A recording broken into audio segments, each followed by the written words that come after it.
नमस्कार दोस्तों, मैं हृदय मिश्रा आप सभी का स्वागत करता हूं डिकोड एग्जाम के इस ऑनलाइन प्लेटफॉर्म पे। कैसे हैं आप लोग?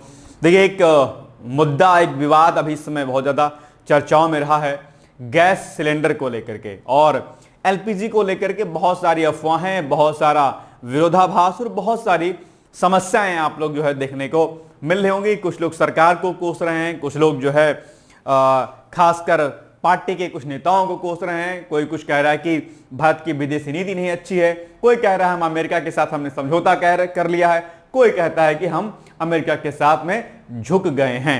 अलग अलग लोगों की अलग अलग बातें हैं, अलग अलग प्रकार से उसको प्रेजेंट कर रहे हैं। लेकिन अगर कोई सही वास्तविकताओं, जिसको कहते हैं वास्तविकताओं से अगर आप परिचित नहीं रहेंगे तो मुझे लगता है कि अफवाहें ज्यादा आपके जेहन में जाएंगी और उन अफवाहों की वजह से आपकी धारणा जो है सरकार के प्रति, देश के प्रति और हमारी वैदेशिक नीति यानी कि जो हमारा एक कूटनीतिक जो रास्ता होता है या हमारे जो इंटरनेशनल रिलेशन में जो हम कार्य करते हैं, शायद हम उसको नहीं समझ पाते हैं। एक सामान्य जन जो है नहीं समझ पाता है। तो आइए आज हम इसी सारी बातों पर चर्चा करेंगे आपसे।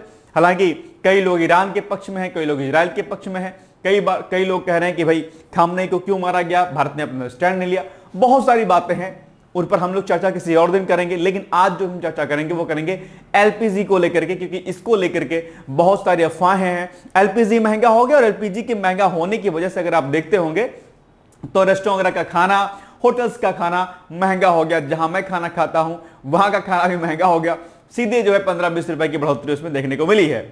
हालांकि ये लोग इसका जो है जबरदस्ती फायदा भी उठा रहे हैं अपने आप में। इतनी बड़ी क्राइसिस नहीं है जितनी बड़ी क्राइसिस को प्रेजेंट किया जा रहा है और जिस प्रकार से लोगों ने अपने फायदे के लिए क्या किया है, चीजों को महंगा कर दिया है।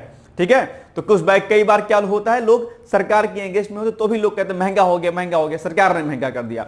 ऐसी बहुत सारी भ्रांतियां आप इस समय बाजार में देख रहे होंगे। इन्हीं सारे बातों से आज पर्दा उठाने का कार्य करूंगा मैं। और सीधे आज का जो थंबनेल है कि क्या भारत में गैस की आपूर्ति अब नहीं होगी, एक तो प्रश्नवाची चिन्ह आपके सामने यही है। तो वहीं दूसरा, गैस के साथ साथ में अब और क्या क्या महंगा हो सकता है।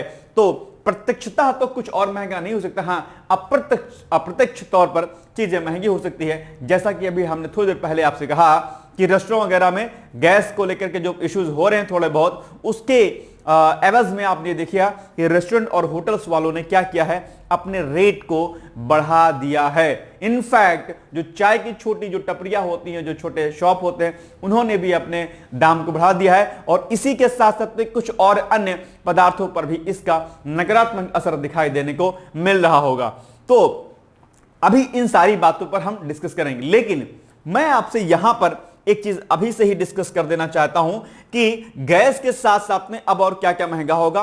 ध्यान दीजिएगा, गैस के साथ साथ में कोई अन्य चीजें महंगी नहीं होंगी। ध्यान दीजिएगा, पेट्रोल डीजल को लेकर के बातें चल रही हैं। निश्चित तौर पर कहीं ना कहीं क्रूड ऑयल तो आप जानते होंगे एक बड़ा हिस्सा हम लोग जो है लेते हैं। कहां से लेते हैं अभी आगे चर्चा करेंगे। तो महंगा नहीं होगा, क्यों नहीं महंगा होगा, अभी हम आगे इस पर चर्चा करेंगे। और एलपीजी को लेकर के जो भ्रांतियां हैं उस पर भी हम लोग चर्चा करेंगे। लेकिन उसके पहले, इस सारी बातों को समझने से पहले आपको यह समझना पड़ेगा कि आखिर यह स्थिति उत्पन्न हुई तो हुई क्यों। तो अभी आप लोग एक शब्द सुन रहे होंगे, चर्चाओं में है। क्या है शब्द वो? होर्मुज जलडमरू मध्य, जिसको हम स्ट्रेट ऑफ होर्मुज भी बोलते हैं, जो कि आपको मैप में दिखाई दे रहा होगा।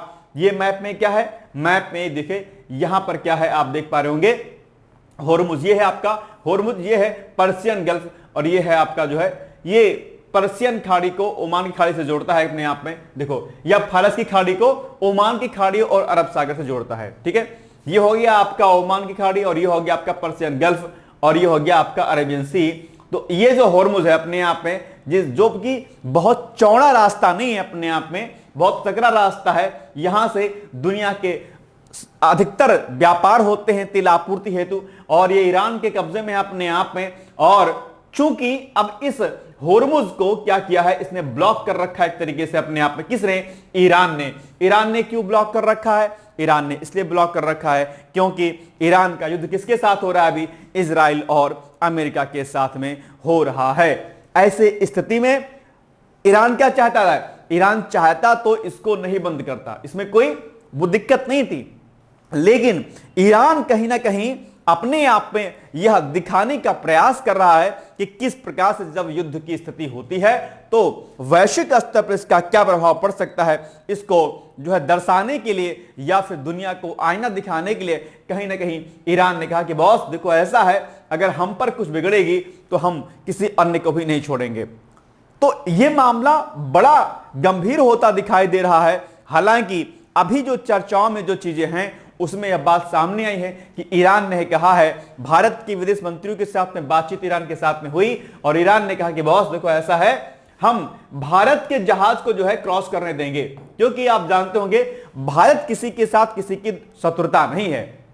हालांकि जब खामनेई मारे गए तो हमारे ही भारत देश में इसको लेकर के बहुत सारी बातें कही गई, सरकार को जो है सरकार पर कई सारे प्रश्नवाची चिन्ह लगाए गए, अमेरिका के दबाव में काम करने की बात कही गई। बॉस ऐसा नहीं है, हम और आप यहां पर बैठ करके सिर्फ बातें करते हैं, जो हमसे बहुत टॉप ब्यूरोक्रेसी होती है, ठीक है, आप और हम बहुत छोटे से क्या हैं, एक तरीके से अपने आप में व्यक्ति हैं। हालांकि मैं टीचर हूं और बाकी जो टीचर आज लोग होते हैं वो इंटरनेशनल रिलेशंस को समझते हैं, टॉप ब्यूरोक्रेसी किस प्रकार से काम करती है, अंतर्राष्ट्रीय संबंधों में हमारे क्या कुछ नियम और कानून होते हैं वो हम जानते हैं, लेकिन सामान्य जन जो होता है वह इस बात को नहीं समझता है।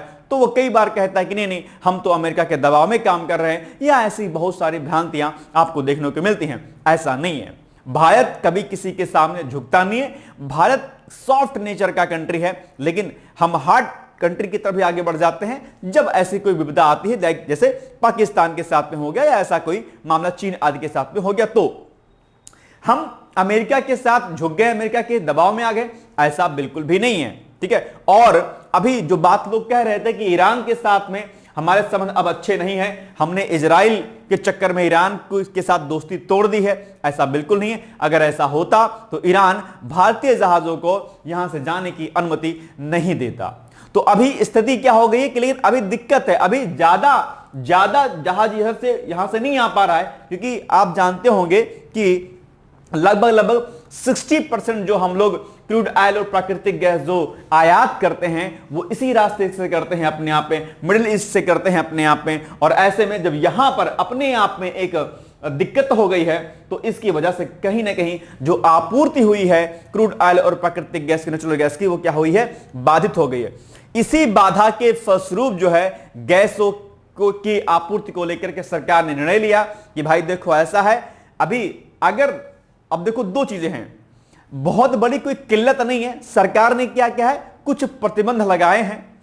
प्रतिबंध क्यों लगाए हैं, क्योंकि अगर आप सोचिए कि अगर घरेलू गैस जो होती है, अगर घरेलू गैस की आपूर्ति रुक जाती, यानी कि सामान्य घरों में अगर गैस की आपूर्ति रुक जाती तो अपने आप में यह चिंताजनक स्थिति होती। रेस्टोरेंट में खाना नहीं मिलेगा, कोई दिक्कत नहीं है, होटल में कुछ दिन नहीं बनेगा, कोई दिक्कत नहीं है, लेकिन सामान्य जन, क्योंकि जनता के हित में सरकार कार्य करती है, इसलिए घरेलू गैस की आपूर्ति को बनी रहे, उसमें कोई व्यवधान ना आए, इसीलिए सरकार ने कुछ नियम लगाए। उन नियमों के अंतर्गत कहा गया कि बॉस रेस्टोरेंट में इतने % गैस आपको दी जाएगी। ऐसा नहीं कह दिया सरकार ने कि हम तो आपको देंगे ही नहीं गैस। हालांकि इसके चक्कर में कालाबाजारी एक बड़ा मुद्दा आया, तो आप गलती किसकी देंगे, सरकार की या उन काला बाजार करने वालों की? सिंपल सी बात है, जो इस मौके का फायदा उठा करके जो सरकार ने दाम तय किए हैं गैस सिलेंडर्स के, उनसे ज्यादा एवज में आपसे ले रहे हैं, ध्यान रखिएगा। और भारतीयों की एक दिक्कत यह है, हमारे आम नागरिकों की, हम इतने भोले हैं, हम एकदम से डर जाते हैं, एकदम डर जाते हैं। गैस की किल्लत हो गई, हम सोचते हैं कि 4, 5, 6 सिलेंडर ला के रख दें किसी जुगाड़ से। इसी के चक्कर में क्या होता है, जिसको चाहिए होता है उसको नहीं मिलता है, और जिसके पास होता है उसके पास अतिरिक्त हो जाता है। इसके चक्कर में अभी आपने देखा 70,000 करोड़ रुपए के आसपास के जो फेक जो स्लिप्स हैं वो अभी छापे में मिली, यानी कि एक बहुत बड़े स्तर की कालाबाजारी जो है एलपीजी सिलेंडर को लेकर के चल रही थी। और इसी कंटेक्स्ट में सरकार ने अभी एक नियम पारित किया है। वह क्या नियम है कि जिस पर सरकार इन सब चीजों पर अंकुश लगा सकती है, और कई सारे नियमों को सरकार ने भी पारित किया हुआ है, जिससे कालाबाजारी क्या हो, अपने आप रुक जाए। आप देखते होंगे अक्सर कई बार अनाज के दाम कई बार बढ़ जाते हैं, कई बार किसी खास वस्तु के दाम बढ़ जाते हैं, प्याज के दाम बढ़ जाते हैं कई बार। ऐसा क्यों होता है, कभी सोचिएगा आप। ऐसा नहीं होता है कि उत्पादन कम हो जाता है, नहीं, जो लोग जितना प्याज बोते हैं लोग उतना ही बोते हैं, लेकिन जो बड़े बड़े जो एक तरीके से जो कुछ लोग होते हैं जो अपने आप में कालाबाजारी करते हैं, वो क्या करते हैं, जब प्याज सस्ता होता है तो उसको खरीद करके स्टोर कर लेते हैं अपने आप में, और जब मार्केट में जब चीजें नहीं रहती हैं, क्योंकि प्रोडक्शन मतलब अगर मार्केट में कोई सामान नहीं रहेगा, डिमांड रहेगी तो महंगा हो जाएगा, तब ये लोग क्या काम करते हैं, महंगे दामों पर उस चीज को बेचते हैं। यही काम एलपीजी के साथ भी है। निश्चित तौर पर अपने आप पे जितनी आपूर्ति हमारी होती थी इन बाकी कंट्रीज के साथ में, वह अब इसकी वजह से रुक गई है। तो निश्चित तौर पर व्यवधान आया है, लेकिन इसका मतलब यह नहीं है कि हम अपने आप में जो है दिक्कत कर जाएगी। अब लोग इसके साथ चाइना के साथ कंपैरिजन कर रहे हैं कि देखो डिजिटल इंडिया हो रही है। डिजिटल इंडिया की बात कर रहे थे आप, तो अब बताइए, अब डिजिटल इंडिया से खाना बना लीजिए। अब चाइना ने यह काम कर लिया, अब आप डिजिटल, मतलब कि जो विरोध प्रदर्शन है वह अपने आप में एक बड़ी भ्रांतियां फैला रहा है। डिजिटल इंडिया का आगे बढ़ना अलग केस है, जबकि वहीं दूसरी ओर अगर आप जाएंगे तो एलपीजी की आपूर्ति करने से लेकर के अलग अलग है। कई लोग कह रहे थे कि सरकार ने अपने जो है कोई सेकंड सिस्टम नहीं रखा। भाई एलपीजी जैसी चीजें अगर ठप हो जाए तो सरकार ने क्या कदम उठाया। क्या आपको यह नहीं पता है कि सरकार नवीकरणीय ऊर्जा स्रोतों के विकास के लिए काम कर रही है? क्या आपको यह नहीं पता है कि ग्रीन, अपने आप पे ग्रीन एनर्जी को लेकर के सरकार ने कितने बड़े स्तर पर काम किया है? क्या आपको यह नहीं पता है कि सरकार ने जो प्रधानमंत्री सूर्य मुफ्त बिजली हर घर योजना है उसकी शुरुआत नहीं की है? क्या आपको यह नहीं पता है कि 20% इथेनॉल पेट्रोल मिलाया जा रहा है? किस लिए मिलाया जा रहा है? क्या आपको यह नहीं पता है कि सरकार नवीकरणीय ऊर्जा स्रोतों के विकास के लिए लगातार कई प्रकार की परियोजना चला रही है? विगत कुछ वर्षों में हमने नवीकरणीय ऊर्जा स्रोत में व्यापक वृद्धि की है और हम टॉप में हैं। हमने 2030 तक के नवीकरणीय ऊर्जा स्रोत को बढ़ाने के लिए हमें काम किया है। यह क्या है? यह विकल्प ही तो किए जा रहे थे, लेकिन सामान्य जन जो होता है उसको भड़काने के लिए, या यूं कह लीजिए सरकार के खिलाफ करने के लिए लोग कुछ भी कहते रहते हैं। और व्हाट्सएप की दुनिया आप देखते होंगे जहां पर बहुत प्रकार की भ्रांतियां रहती हैं। तो मैं आपसे यही कहना चाहूंगा, किसी भी भ्रांति के चक्कर में न रहें। सरकार आपके हित के लिए काम करती है, सरकार आपके हित के लिए काम करती रहेगी, बस आप परेशान नहीं होइएगा। तो ये जो युद्ध की स्थिति है, पूरे एक भू राजनीतिक जो स्थिति अपने आप में बिगड़ी हुई है, वो कहीं ना कहीं ईरान, इजराइल और अपने आप में जो है ईरान के चलते हो रही है। ना अमेरिका झुक रहा है, ना इजराइल झुक रहा है, ना ईरान झुक रहा है। खामनेई के मारे जाने के बाद अपने आप में ईरान और ज्यादा उग्र स्थिति में आ गया हुआ है। ठीक है, तो ये सारी स्थितियां यहां पर बन रही हैं। तो जैसा कि मैंने बताया, ये जो स्ट्रेट ऑफ होर्मुज है, जिसे हम होर्मुज जलडबरू मध्य कहते हैं, यह पर्शियन गल्फ को, यानी कि यह फारस की खाड़ी को ओमान की खाड़ी और अरेबियन सी से क्या है जोड़ता है, और फिर बाद में उसके बाद ये आता है। तो इसके आप आसपास देखिए, यहां पर ईरान है, इधर कुवैत आप देख पा रहे होंगे, इधर कतर है, अपने आप में सऊदी अरेबिया है। कतर से हम बहुत बड़ी मात्रा में जो है हम जो क्या कहते हैं अपना ऑयल और प्राकृतिक गैस लेते हैं, लेकिन कतर से भी रास्ता आने तो यही है ना रास्ता, भाई रास्ता तो और कोई है ही नहीं, यही रास्ता है। तो निश्चित तौर पर कहीं ना कहीं व्यवधान उत्पन्न हुआ है, लेकिन ईरान से बातचीत हुई है। ईरान भारतीय जहाजों को जो है कहीं ना कहीं हमारे यहां पर लाने की बात कर रहा है। तो कोई दिक्कत वाली स्थिति फिलहाल नहीं होने वाली है। ठीक है, अब थोड़ा सा हम लोग होर्मुज जलडबरू मध्य को समझ लेते हैं।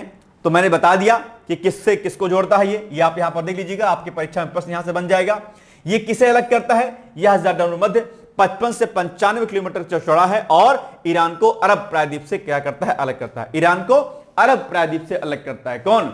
बहुत ज्यादा ये चौड़ा नहीं है, ध्यान रखिएगा। इसको मैं आपको थोड़ा सा जूम करके मैं आपको दिखा देता हूं, ताकि आप लोग इसको एग्जैक्टली समझ पाए कि बेसिकली क्या चीज है ये, है ना, चक्कर क्या। ये देखिए, ये हो गया आपका क्या? पर्शियन गल्फ, यानी कि आपका फारस की खाड़ी, इधर हो गया ओमान, इधर हो गया अरब की सागरी। तो ये इस पूरे ये जो होर्मुज है, ये क्या होता है, जैसे जो होर्मुज होते हैं, मतलब जो जलडबरू मध्य होते हैं, जलडबरू मध्य यानी कि दो जल निकायों को जोड़ने का जो काम करता है, लाइक दिस। ये कुछ इस प्रकार की इसकी स्ट्रक्चर होती है अपने आप पे। अगर मैं आपको बताऊं तो कुछ इस प्रकार का इसका स्ट्रक्चर होता है। अच्छा, अभी यहां पे नहीं आएगा, एक मिनट, मैं आपको थोड़ा सा ऐसे बता देता हूं। मैं आपको कुछ इस प्रकार का स्ट्रक्चर, जस्ट लाइक डमरू के प्रकार का इसका स्ट्रक्चर होता है, कुछ इस प्रकार का।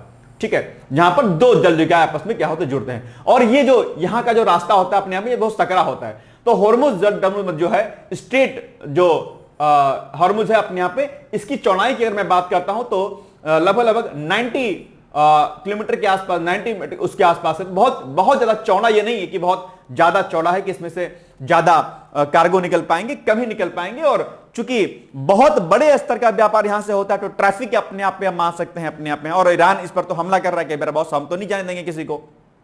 ईरान कहता है कि अगर हम फंसे हैं बॉस तो पूरी दुनिया देखे कि अगर हम फंसे हैं, दुविधा में हैं, तो इसका असर हम कहां कहां पर डाल सकते हैं, ये आप समझिएगा। ठीक है, तो ईरान की जिद है कि बॉस हम तो फंसे हैं लेकिन तुमको भी फंसाएंगे, बाकी कंट्री भी इससे क्या है प्रभावित हो रही हैं अपने आप में, जो कि मैंने आपको यहां पर मैं आपसे बता रहा था। ठीक है, तो ये आप यहां पर इसको देख पा रहे होंगे। ठीक है, ये स्थिति बड़ी विकट यहां पर हो रही है अपने आप में। ठीक है, तो चूंकि भैया रास्ता यही है और बड़े स्तर का 60% से क्रूड ऑयल प्राकृतिक गैस सब इधर से लेते हैं अपने आप में, बाकी कंट्री से मिडिल ईस्ट से, तो इसके बाधित होने से कहीं ना कहीं आपूर्ति तो बाधित हुई है। तो ये एक समस्या अपने आप में आ रही है। ठीक है, चलिए आगे बढ़ते हैं हम लोग। तो ये हो गया अपने आप पे, और 55 से 95 किमी तक का चौड़ा है अपने रास्ते, जो कि बहुत सकरा है अपने आप में। और कौन से द्वीप इसमें शामिल होते हैं? इसमें प्रमुख रूप से किस्म, होर्मुज और हेंजम या हेंग द्वीप इसमें क्या है स्थित है। ठीक है, सऊदी अरब, ईरान, यूएई, कुवैत और इराक से निर्यात किए जाने वाले अधिकांश कच्चे तेल को इसी जलमार्ग के माध्यम से भेजा जाता है। यह बात ध्यान रखिएगा। अब चूंकि मामला बिगड़ गया है तो दिक्कत हो रही है। ठीक है, चलिए जलडमरू मध्य क्या होता है? मैंने बता ही दिया कि यह एक ऐसा संकरा जलमार्ग होता है, बहुत कंजेस्टेड एक अपने आप में वाटरवे होता है। ठीक है, सकरा होता है जो दो समुद्रों अथवा दो झीलों को आपस में क्या करता है, जोड़ने का काम करता है। जैसा कि अभी मैं आपको कुछ इस प्रकार से मैं आपको बता रहा था कि कुछ ऐसा जो है इसका एरिया होता है, इसका कुछ डमरू क्या करके होता है, इसलिए जल डमरू मध्य क्या आ गया, जल डमरू मध्य है ना, कुछ इस प्रकार का एरिया होता है इसका। इसका भौगोलिक आकार डमरू के समान होता है, चूंकि दो बड़े जल भागों को मध्य में जल संधि होने के बाद ही यह मार्ग संचालित होता है, अतः इसे जल डमरू मध्य कहा जाता है अपने यहां पे। ठीक है, कोई दिक्कत तो नहीं है। आइए आगे बढ़ते हैं हम। अब देखो, अब ये जो स्थिति उत्पन्न हुई अपने आप में कि भाई आपूर्ति नहीं हो रही है, लोगों ने कालाबाजारी शुरू कर दी, महंगे दामों पर बेचना शुरू कर दिया, सोसाइटी में लोगों ने अफवाहें फैलानी शुरू कर दी कि अब तो गैस सिलेंडर खत्म हो जाएगा, आप लोग ये करिए वो करिए। इसके लिए सरकार के पास कई सारे विकल्प थे और उन विकल्पों के अंतर्गत सरकार ने एक नियम पारित किया जिसको हम क्या कहते हैं, आवश्यक वस्तु अधिनियम, यानी कि इसेंशियल कमोडिटीज एक्ट 1955। इस अधिनियम के अंतर्गत अगर आप देखेंगे तो खाद्यान्न, ईंधन, क्या खाद्यान्न, ईंधन और दवाओं जैसी आवश्यक वस्तुओं की आपूर्ति, यानी कि आप उसका प्रोडक्शन मतलब उत्पादन, आपूर्ति, वितरण यानी कि डिस्ट्रीब्यूशन और व्यापार को नियंत्रित करता है ताकि जमाखोरी, कालाबाजारी को रोक करके उचित मूल्य पर उपलब्धता सुनिश्चित की जा सके। ठीक है, अब जैसा ही मामला एलपीजी का आया, लोगों ने औने पौने दाम पर सिलेंडर बेचना शुरू कर दिया। ये बात की बहुत बड़ी कमी है अपने आप में कि जैसे ही कुछ ऐसी स्थिति होती है हम एकदम से क्या होते हैं, एकदम घबरा जाते हैं और कुछ लोग इसका बहुत नाजायज फायदा उठाते हैं और सरकार जो दाम तय करती है, सरकार जो रूल लाती है, हम उसके अगेंस्ट जाकर के महंगे दामों पर चीजें हम देते हैं। ठीक है, ये क्या है, विकट स्थिति अपने आप में। ठीक है, उद्देश्य क्या है इसका, इसको पारित करने का उद्देश्य क्या है, इसको पारित करने का उद्देश्य यह है कि वस्तुओं की कृत्रिम कमी और जमाखोरी को रोक करके आम जनता के हित में उचित मूल्य पर इनकी उपलब्धता को सुनिश्चित करना। कृत्रिम कमी, जो कमी हो रही है, जो जमाखोरी है, उसको रोक दे, क्योंकि जैसे ही कुछ ऐसी स्थिति उत्पन्न होती है लोग क्या करते हैं, कालाबाजारी शुरू कर देते हैं, जमाखोरी कर देते हैं। इसीलिए अपने आप में स्थितियां पैनिक हो जाती हैं, जो कि अभी हो रही हैं। समस्याएं इतनी है नहीं, लेकिन उन समस्याओं को मीडिया चैनलों के द्वारा या जो कालाबाजारी करने वाले जो लोग होते हैं उनके द्वारा उस स्थिति को कुछ इस प्रकार से प्रकट किया जाता है कि यह समस्या विकट रूप में है। निश्चित तौर पर समस्या है अपने आप में, लेकिन इतनी समस्या है नहीं जितनी कि हमको बताया जा रहा है या दिखाया जा रहा है। ठीक है, या केंद्र सरकार को किसी भी आवश्यक वस्तु की स्टॉक सीमा निर्धारित करने का अधिकार देता है। यह बता देगा कि भैया आपको इस सीजन में इतना ही स्टॉक रखना है, इससे ज्यादा स्टॉक रखेंगे तो आपके ऊपर क्या हो जाएगी, कार्यवाही हो जाएगी। क्यों? क्योंकि भैया आम जनमानस के हित में वह वस्तु, चाहे वो खाद्यान्न के रूप में हो चाहे किसी अन्य रूप में हो, उसकी आपूर्ति को सुनिश्चित करना यह सरकार का क्या उद्देश्य होता है। चूंकि एलपीजी को लेकर के संकट है अपने आप में, तो एलपीजी को लेकर के सरकार ने आवश्यक वस्तु अधिनियम जो है पारित किया कि भैया आप इसकी कालाबाजारी जमाखोरी आप नहीं कर सकते हैं, और अगर ऐसा करते आप पाए जाते हैं तो आपके ऊपर उचित दंडात्मक कार्यवाही की जाएगी। ठीक है, इतनी बात समझ में आ गई। आइए, ये मैंने आपको बता दिया धारा 7 के अंतर्गत इसमें जमा जो है कार्रवाई की जाती है। उदाहरण के लिए सरकार इस अधिनियम के तहत समय समय पर खाद्य तेल, दालें या जूट जैसे उत्पादों पर स्टॉक सीमा लगाती है, और अभी फिलहाल के लिए जो है इस पर अभी लगा हुआ एलपीजी पर। ठीक है, चलिए अब ऐसी स्थिति में क्या होगा, सरकार ने क्या निर्णय लिया है? सरकार ने निर्णय लिया है कि रसोई गैस यानी कि जो आपका किचन गैस होती है, सीएनजी की आपूर्ति क्या रहेगी, होती रहेगी, कोई दिक्कत नहीं है इसमें। ठीक है, ये सुन लो, घबराना नहीं है। दूसरा, खाद बनाने वाली फैक्ट्री को तकरीबन 70% गैस दी जाएगी भैया, ये भी बड़ा आवश्यक है। ठीक है, क्योंकि खाद नहीं रहेगा मार्केट में तो आप कहते हैं एग्रीकल्चर में दिक्कत होगी आगे, तो इस पर भी चीजें कही गई हैं। ठीक है, नेशनल ग्रिड से समेत फैक्ट्री और अन्य बड़े उद्योगों को उनके जरूरत का लगभग 80% गैस मिलेगा, कोई दिक्कत नहीं है। छोटे कारखाने हो गए, रेस्टोरेंट हो गए आदि को उनकी पुरानी खपत के हिसाब से 80% तक की गैस दी जाएगी। अब आप बताइए कहां दिक्कत हो रही है? 80% तो आपको दिया जाएगा ना बॉस, 20% नहीं दिया जाएगा। आप उसका कुछ अन्य विकल्प आप चूज कर सकते हैं, कोई दिक्कत नहीं है। विकल्प के रूप में क्या है, इसके लिए केंद्रीय प्रदूषण नियंत्रण बोर्ड को अभी सरकार ने जो है आदेश कुछ दिया है कि आप परंपरागत तरीकों को फॉलो कर सकते हैं। यह प्रश्न मैंने इंटरव्यू में एक लड़की से पूछा था कि अगर एलपीजी की समस्या हो रही है तो क्या हम अपने परंपरागत तरीकों से यानी कि लकड़ी आदि पर क्या हम निर्भर हो सकते हैं? यानी तो उसने मना कर दिया, नहीं नहीं नहीं हम तो नहीं हो सकते हैं, है ना। लेकिन ऐसा नहीं है, ऐसी विकट स्थिति में निश्चित तौर पर हम परंपरागत जो है चीजों पर हम डिपेंड हो सकते हैं। आगे अभी इसको लेकर के हम पढ़ेंगे आगे, है ना। तो छोटे कारखाने, रेस्टोरेंट आदि को उनकी पुरानी खपत के हिसाब से 80% तक गैस दी जाएगी। केंद्रीय वन एवं पर्यावरण मंत्रालय ने, अब देखो ये पॉइंट है, राज्य के प्रदूषण नियंत्रण बोर्डों से, यानी कि जो हर स्टेट के जो प्रदूषण नियंत्रण बोर्ड होते हैं उनसे कहा है कि वह गैर आवासीय क्षेत्रों में, जहां पर आवास नहीं है, उन गैर आवासीय क्षेत्रों में जरूरत पड़ने पर कोयला, बायोमास, केरोसिन को ईंधन के रूप में उपयोग की अनुमति दे सकते हैं। अभी अनुमति ज्यादा नहीं रहती, क्यों? क्योंकि इससे पॉल्यूशन होता है। लेकिन जब ऐसी स्थिति उत्पन्न होती है तो सीमित मात्रा में आप इसका प्रयोग कर सकते हैं। लकड़ी आग से भी खाना बना सकते हैं। बहुत सारे रेस्टोरेंट में चूल्हा जो है लोगों ने बना दिया है, बन रहा है। सूखी लकड़ी है तो आप फिलहाल के लिए कर सकते हैं, कोई दिक्कत वाली बात नहीं है। वो बात अलग, पॉल्यूशन होता है, लेकिन फिलहाल की स्थिति के लिए विकट स्थिति ना हो, आपातकालीन स्थिति ना हो, इसके लिए हम वैकल्पिक स्रोतों पर डिपेंड हो सकते हैं, कोई दिक्कत नहीं है, कोई समस्या नहीं है। ठीक है, चलिए, इससे वैकल्पिक ऊर्जा स्रोतों का इस्तेमाल बढ़ाकर गैस व अन्य ईंधनों पर दबाव कम किया जाएगा। बिल्कुल सही बात है। अभी प्रदूषण नियमों की वजह से कोयला, बायोमास का आमतौर पर इस्तेमाल प्रतिबंधित है, लेकिन दबाव ना बढ़े एलपीजी पर और बाकी चीजों पर, इसके लिए सरकार ने इन प्रदूषण नियंत्रण बोर्डों से कहा है कि आप जो है वैकल्पिक रूप में आप कोयला, बायोमास आदि के इस्तेमाल को आप परमिशन दे सकते हैं गैर आवासीय क्षेत्रों में। ठीक है, और इतनी सब स्थिति बिगड़ने पर आपने देखा कि हाल ही में 70,000 करोड़ रुपए के फेक बिलिंग का मामला सामने आया है।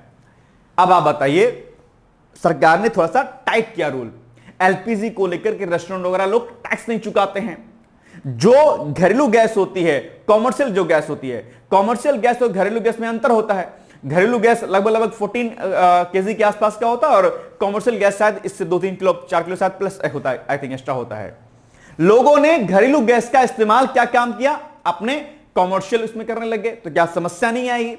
अब ये हमारी क्या नैतिक जिम्मेदारी नहीं बनती है कि अगर कोई ऐसी स्थिति भारत में उत्पन्न हो रही है तो हम सब लोग मिलकर के काम करें? लेकिन नहीं, हम इस विकट स्थिति में क्या करते हैं, मौका ढूंढते हैं।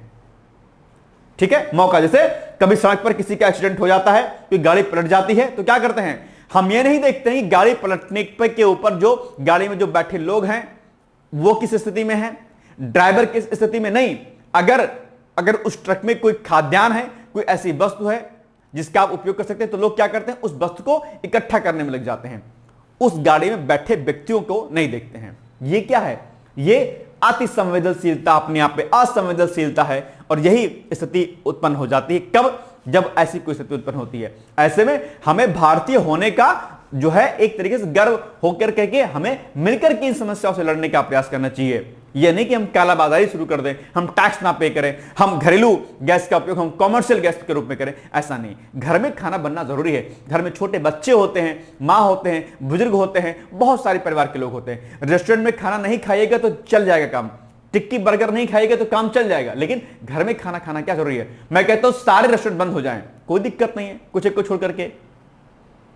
घर में तो खाना बनेगा ना भाई, लेकिन इसके चक्कर में आप कालाबाजारी नहीं कर सकते। तो ये सारी बातें यहां पे लिखी गई हैं, ठीक है। अब कुछ प्राकृतिक गैस को लेकर कुछ मैं आपको इंपॉर्टेंट चीजें बता दे रहा हूं। भारत की कुल प्राकृतिक गैस खपत लगभग 189 मिलियन घन मीटर प्रतिदिन है। इसमें से 97.5 मिलियन घन मीटर प्रतिदिन का उत्पादन घरेलू स्तर पर होता है। अप्रत्याशित परिस्थितियों के कारण लगभग 47.4 मिलियन घन मीटर प्रतिदिन की आपूर्ति प्रभावित हुई है फिलहाल के लिए, ठीक है। अच्छा, एक बात जो मैं आपसे कह रहा था कि क्या एलपीजी के इस विकट स्थिति में क्या बाकी अन्य चीजें महंगी हो जाएंगी? तो प्रत्यक्षता तो नहीं महंगी होंगी, लेकिन अप्रत्यक्ष रूप से लोग इसका बहाना मार करके लोग बढ़ा सकते हैं। जैसे खाने का दाम बढ़ गया ठीक है, पराठे का दाम बढ़ गया, मैगी का दाम बढ़ गया, यानी कि खाद्य पदार्थों के जो भी दाम थे बढ़ गए, और इसके चक्कर में लोग किराने स्टोर वाले भी कुछ कुछ सामान बढ़ा रहे। अरे अभी तो दिक्कत हो गई, ईरान का उसका चल रहा है, सामान महंगा कर दिया सरकार ने। अब एक आम नागरिक गांव का क्या जानेगा कि वास्तव महंगा हुआ कि इन्होंने महंगा कर दिया है। अब दुकान पे गए दुकानदार ने कहा भाई, किसी ने कहा चाय पत्ती दे दो यार। अब माना कि 20 रुपए का एक पैकेट आता था, और दुकानदार ने कहा ये 25 रुपया हो गया। अब इसने पूछा अरे यार 25 रुपया क्यों हो गया? अरे आप नहीं जानते हैं क्या वो ईरान का और उसका युद्ध चल रहा है, दिक्कतें हो गई, सरकार ने महंगा कर दिया। एक आम व्यक्ति, गांव का व्यक्ति, भोला भाला व्यक्ति क्या जानेगा कि यार सच्चे महंगा हो गया नहीं हो गया। तो अप्रत्यक्ष रूप से लोग इसको महंगा कर सकते हैं, हालांकि सरकार इसके लिए जो है कदम उठा रही है। आपके जानकारी में अगर ऐसा कोई काम करता है तो क्या करिएगा, आप इस पर कार्रवाई कर सकते हैं, ठीक है। जैसे आजकल क्या हो रहा है, वो 10 रुपए सिक्का नहीं आता छोटा वाला, उसको लेकर कई लोग दुकान पे लेके जाओ, अरे रे ये तो नहीं चलता है। सरकार ने कहा कभी क्या ये सिक्का नहीं चलता है? और किसी भी भारतीय मुद्रा को लेने से मना करने पर आपके ऊपर उचित दंडात्मक कार्रवाई हो सकती है जानते होंगे संभवतः आप। तो ये सारी बातें यहां पर लिखी गई। भाई महंगा नहीं होगा, अप्रत्यक्ष रूप से कुछ लोग इसका फायदा उठा सकते हैं, बाकी चीजें महंगी नहीं होंगी, ध्यान रखिएगा, ठीक है। चलिए, अब ये जो प्राकृतिक गैस है, जो समस्या अपने आप में हो रही है, इस व्यवधान की भरपाई के लिए वैकल्पिक आपूर्तिकर्ताओं और मार्गों के माध्यम से खरीद प्रक्रिया जारी है। गैस कंपनियों ने नए स्रोतों से एलएनजी कार्गो भी सुरक्षित कर लिए हैं, और एलएनजी के 2 कार्गो देश की ओर रवाना हो चुके हैं। 2-4 दिन की पहले की बात है ये, ठीक है। सरकार ने गैस आपूर्ति का प्रबंधन करने और प्राथमिकता वाले क्षेत्रों की रक्षा करने के लिए आवश्यक वस्तु अधिनियम के अंतर्गत 9 मार्च 2026 को प्राकृतिक गैस नियंत्रण आदेश जारी किया, जैसा कि वह भी मैंने आपको बताया। इसके अलावा घरेलू पीएनजी आपूर्ति और वाहनों के लिए सीएनजी की 100% आपूर्ति बिना किसी कटौती के जारी रहेगी, कोई दिक्कत नहीं है। गैस ग्रिड से जुड़े चाय उद्योग, विनिर्माण इकाइयां और अन्य औद्योगिक उपभोक्ता अपनी पिछली 6 महीने की औसत आपूर्ति का लगभग 80% प्राप्त करेंगे। ये बात ध्यान रखिएगा। बाकी अभी क्या होता था, घरेलू गैस जो है, जो आप 2-4 दिन पहले ही फट से आप बुक कर लेते थे, अब नहीं, उसकी सीमा आप 25 दिन कर दी गई कि भैया 25 दिन के बाद आप गैस बुक कर पाएंगे। तो क्या समस्या है, लोग अपने घर में 4-4 सिलेंडर जो है रख लेते थे। एक घर में 4 लोग हैं, 5 लोग हैं, 5 के नाम पर बुक है और 5 के नाम पर 5 सिलेंडर रखे हुए घर में। तो ये गलत है ना भाई। अगर आपको एक महीने में 1 सिलेंडर की आवश्यकता है तो आप 1 रखिए, 2 रख लीजिए, बाकी 3 तो बाहर कर दीजिए ना भाई। तो ये जो दिक्कत होती, इस वजह से समस्या और विकट हो रही है। वैश्विक समस्या इतनी भारत में अभी है नहीं जितना बताया जा रहा है। ये बात समझ गए आप कि आपको आवश्यकता कितनी की है, 2 की, आपके पास रखा 3 एक्स्ट्रा है।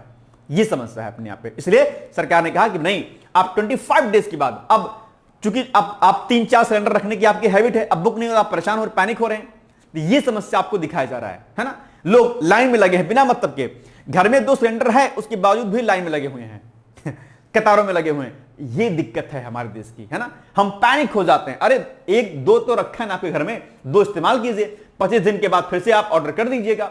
सरकार ने कहा है क्या आपसे कि आपको नहीं मिलेगा सिलेंडर? सरकार ने ऐसा नहीं कहा। सरकार ने बस कुछ नियम और कानून बनाए हैं, उन नियमों का पालन कीजिए, कोई समस्या नहीं है, ठीक है। चलिए, इसके अलावा उर्वरक संयंत्रों को लगभग 70% आपूर्ति प्राप्त होगी, जबकि रिफाइनरियों और पेट्रोकेमिकल इकाइयों को लगभग 35% की कमी की जाएगी, ताकि उच्च प्राथमिकता वाले क्षेत्रों को संरक्षित किया सके। उच्च प्राथमिकता वाले क्षेत्र में जैसे आप घरेलू ईंधन हो गया अपने आप में, कुछ अन्य खाद्य वाली फैक्ट्रियां हो गई, इनके लिए सरकार आपके लिए काम कर रही है, ठीक है। तो यह बात ध्यान रखिएगा हमेशा। रसोई गैस, भारत अपनी एलपीजी खपत का लगभग 60% आयात करता है, आप जानते होंगे, और इन आयातों में से लगभग 90% जो हॉर्मुज जलडमरू के माध्यम से होता है। इसलिए थोड़ा सा वहां पर दिक्कत आई थी। ईरान से बातचीत हो चुकी है, ईरान ने कहा कि बॉस तुम अपने वाले ले जा सकते हो भाई, ले जाओ, बाकी को हम नहीं ले जा सकते हैं। अब सोचो आप कि अगर ईरान के साथ संबंध हमारे खराब होते तो ईरान क्यों कहता बॉस तुम ले जाओ अपना वाला। ठीक है, तो ये बात ध्यान रखिएगा आप लोग। और वर्तमान घटनाओं के कारण जो है ये क्या हुआ, प्रभावित हुआ अपने आप में, क्योंकि ट्रैफिक बढ़ गया है अपने आप में, दिक्कतें हो गई हैं और समस्याएं वहां पर हो गई हैं, दुर्घटनाएं भी हो रही हैं, है ना, वहां पर जहाज को गिरा भी दिया जा रहा है, मार भी दिया जा रहा है अपने आप पे, है ना, दिक्कतें हो रही हैं।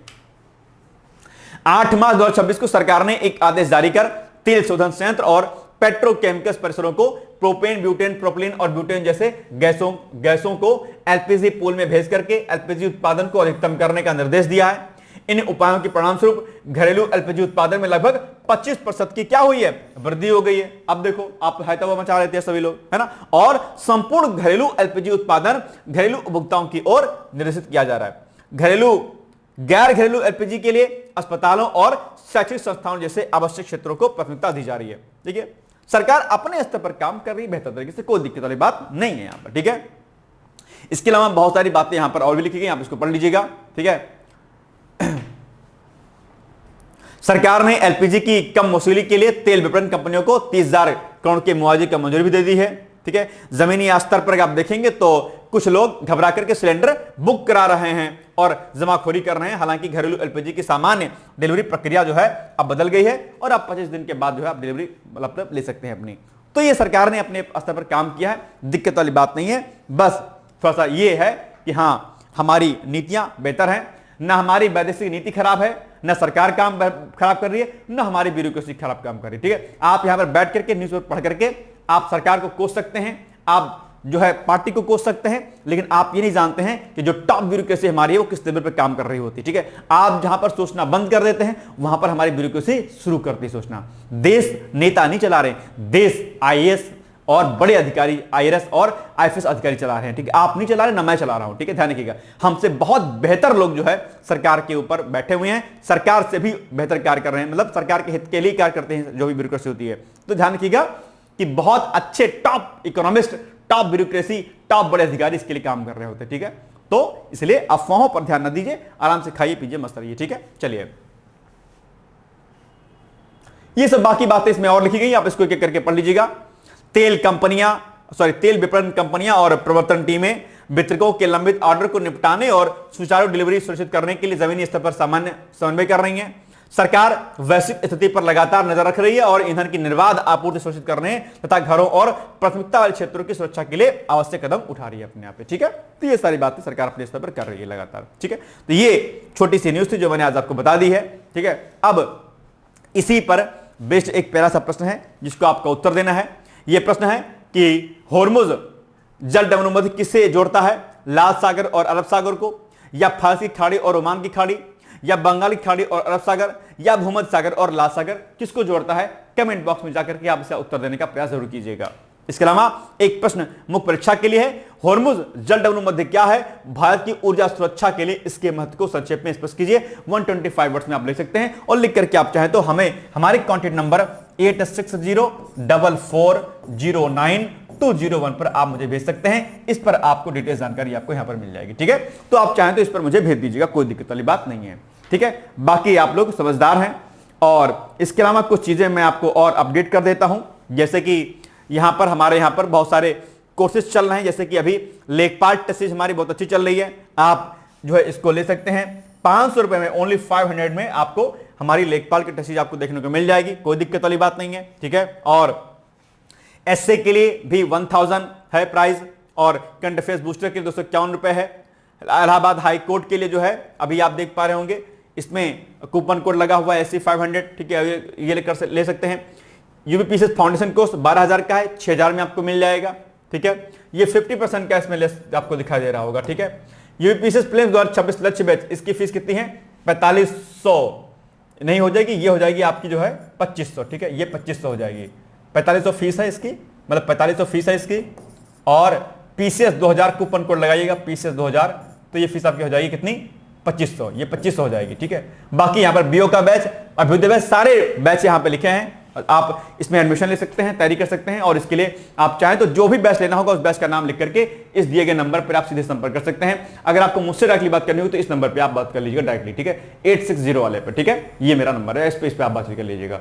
तो ये छोटी सी अपडेट थी, बाकी पढ़िए लिखिए, खाइए पीजिए, मस्त रहिए, ठीक है, और ज्यादा टेंशन मत लीजिए, ठीक है, लाइफ में आगे बढ़िए, और कहीं कोई समस्या होती है निसंकोच होकर के आप हमें कॉल कर सकते हैं, मैसेज कर सकते हैं, बातचीत कर सकते हैं।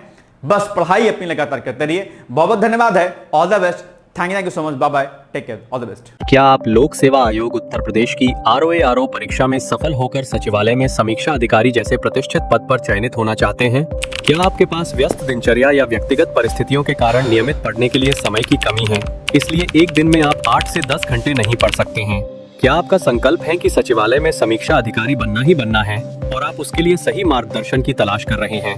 यदि आपके इन तीनों प्रश्नों के उत्तर हाँ हैं, तो आपकी खोज अब समाप्त होती है और आपके सपने को साकार करने के लिए आगामी समीक्षा अधिकारी परीक्षा की सुव्यवस्थित तैयारी हेतु D-Code एग्जाम लाया है अभ्युदय बैच।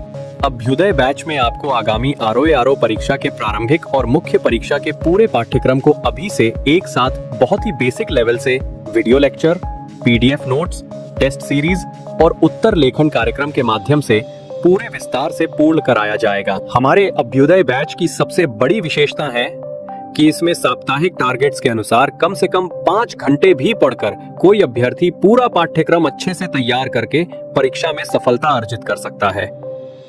अभ्युदय बैच में अनुभवी और समर्पित शिक्षकों द्वारा आधारभूत मानक पुस्तकों एवं स्रोतों पर आधारित पाठ्य सामग्री उपलब्ध कराई जा रही है, जिससे पाठ्यक्रम को सभी आयामों से कवर किया जा सके। इस बैच में पाठ्यक्रम को इस विस्तार से पढ़ाया जा रहा है कि इसमें प्रवेश लेकर आप न केवल ROA परीक्षा बल्कि अन्य कई समकक्ष परीक्षाओं को भी एक साथ ही टारगेट कर सकते हैं। यानी इस परीक्षा के पाठ्यक्रम में सम्मिलित सामान्य अध्ययन, सामान्य ज्ञान, सामान्य हिंदी व्याकरण, रीजनिंग, मैथ, हिंदी आलेखन, निबंध आदि के विस्तृत अध्ययन से आप पूर्ण आत्मविश्वास से किसी भी परीक्षा में सफलता प्राप्त कर सकते हैं। उत्तर प्रदेश की PCS प्रारंभिक परीक्षा में भी इस बैच को पढ़कर सफलता प्राप्त की जा सकती है। इस बैच में निर्धारित लक्ष्य के अनुसार एक सप्ताह में मात्र 18 से 20 वीडियो लेक्चर देखने होते हैं, जो आप प्रतिदिन 4 से 5 घंटे का समय निकालकर आसानी से पढ़कर तैयार कर सकते हैं।